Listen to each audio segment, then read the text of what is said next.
Sid Davis Productions, because we couldn't think of a better name. The Bottle and the Throttle, the gripping love story of our time.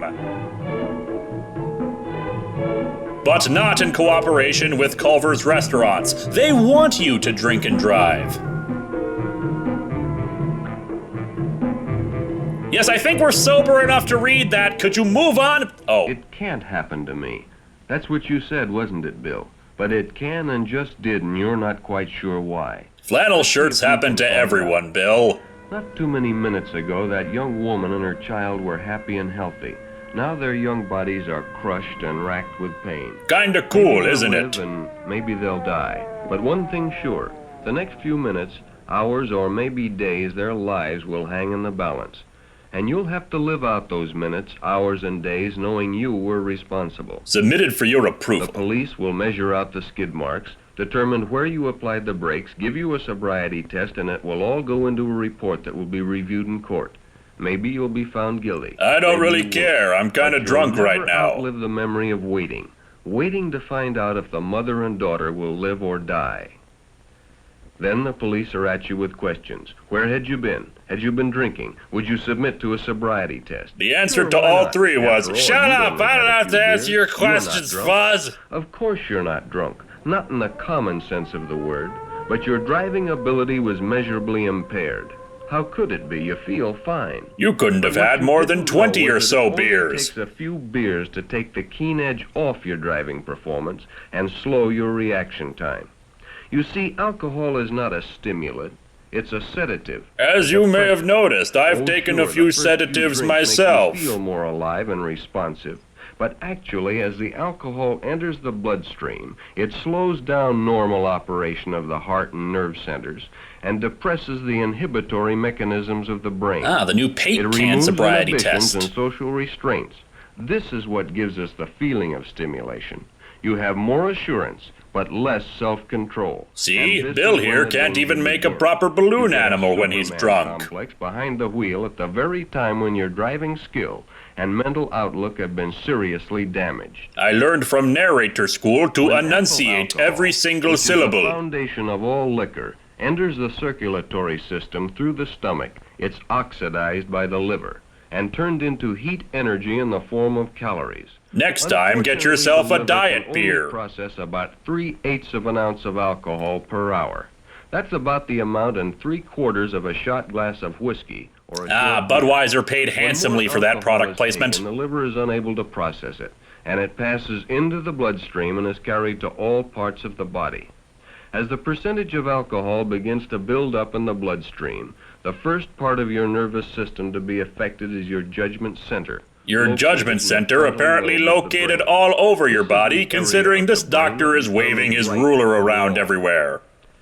The alcohol works as an anesthetic, and we adopt a I don't care or sure I can make it attitude. Hey, can you cover my shift? I don't care. Sure, I can make it. We become easily exasperated by the driver we feel isn't going fast enough, and we take chances we wouldn't ordinarily take to pass him. Like activating your car's rocket jets and revealing your secret alien technology. By that we mean our blood alcohol content is still below the 0.15% considered by law to be legally intoxicated. But those few beers we had can reduce our driving ability as much as 25 to 40%.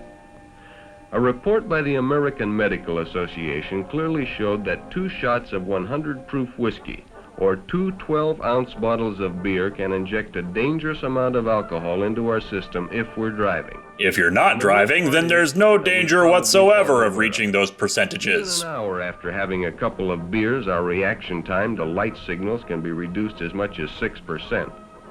In another test, it was shown that after a 3-ounce drink, it took as much as 12 seconds for a person to regain his normal sight after being blinded by the lights of an oncoming car. In the meantime, you have superhuman sight, like the 3D glasses in They Live. A mile of blind driving. Alcohol sometimes causes visual distortion, too. Things become blurred and indistinct. You see, Bill here has a sickness called homosexuality. Oh, geez, the narrator's going off about him again. Did you take away his whiskey? If you want to hear more about the homosexual, see my other short I narrated called Boys Beware. Periphery or sight vision is decreased. This makes you vulnerable to cross traffic and is often the cause of sideswipe or intersection accidents. If you need to concentrate on something, just think of the soothing sound of my voice. 4 beers can reduce visual acuity as much as wearing dark glasses at night. Now, only a fool would drive at night wearing dark glasses. That's right, Corey Hart. I think you're a fool. The effect of alcohol on vision is particularly serious because 90% of the driving decisions we make are based on how well we see. The other 10% is based on how badly we need to use the bathroom. Drink and must drive, wait. Let the effects of the alcohol wear off. A good rule of thumb: wait 1 hour for each bottle of beer or all you take, the longer you should wait until it is safe to drive. I'm sorry, it seems that a hiccup in the space-time continuum interrupted my advice. Probably wasn't important anyway. Under identical driving conditions, a person with .05 Hazard 2, the quickening. blood, that's about 2 drinks or a few beers, is twice as likely to have an accident as a person with no alcohol in his blood. With .10%, 3 to 6 drinks or a couple of quarts of beer, the chances are 3 times as great. And now we go into the Tony Stark scale of drunkenness. Which is the legal limit, the chances are 10 times as great. Bart Simpson's gonna crank call this place any second now. A common misapprehension of the drinking driver is that when he first drinks, that is, during the absorption period, as it's Oh yeah, this guy's got a lot of absorption periods, I can tell. He feels the effects of the alcohol. But during the wearing off period, he becomes less aware of these effects and deludes himself into thinking he is sober. The fact that he's been eating those cigarettes for the last hour probably should have been a sign that he wasn't. Feeling of sobriety. He may be far from sober and is only making a dangerous comparison. We are all aware that alcohol and gasoline don't mix. But it does make for one hell of a cocktail. To us. But it can and does in ever-increasing numbers each year. And it isn't until we have an accident that we seriously ask ourselves why we had that extra drink. Yes, Bill's gonna have an accident in his pants any second now. We all find excuses for drinking. I do it because I'm dead inside. A need to belong, a desire to go along with a group, try something new. It may start innocently enough, a few beers with the gang. It is a social custom of our time. But today that's... Wait, that's not beer they're drinking, that's tomato soup. At a younger age than ever before. The few drinks that the social drinker may take don't seem to present a serious danger. It does pose a serious litter hazard, though, which will be the subject of my next film. Emergency arises, and our reactions are too slow to avoid disaster. It is readily agreed by authorities and tests that driving skills are to a degree a matter of habit. Trust me, they totally agreed on that. They didn't just pound brewskis all night or anything. That the latest driving skills mastered are the first to go when under the influence of liquor. Therefore, the older, more experienced driver is less likely to have his skills seriously impaired than the younger, less experienced driver. One must be able to judge speed and distance, follow traffic patterns, make necessary adjustments, and be able to react quickly to emergencies. After a few drinks, the good driver is no longer capable of doing this. He has become a poor driver and is a danger to himself and others. No springs! This happened to you, didn't it, Bill? Sure, you passed your sobriety test. It showed you had only 0.08% blood alcohol, about half the legal limit.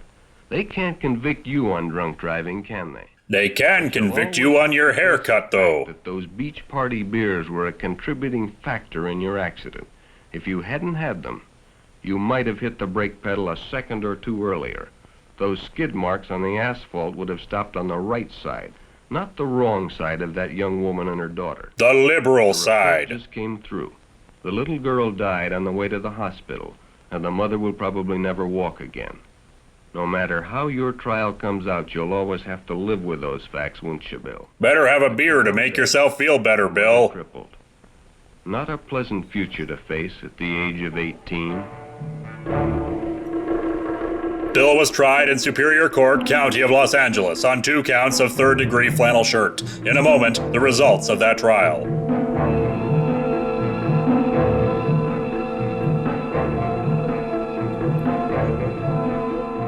The end! The D is for drunk, you know.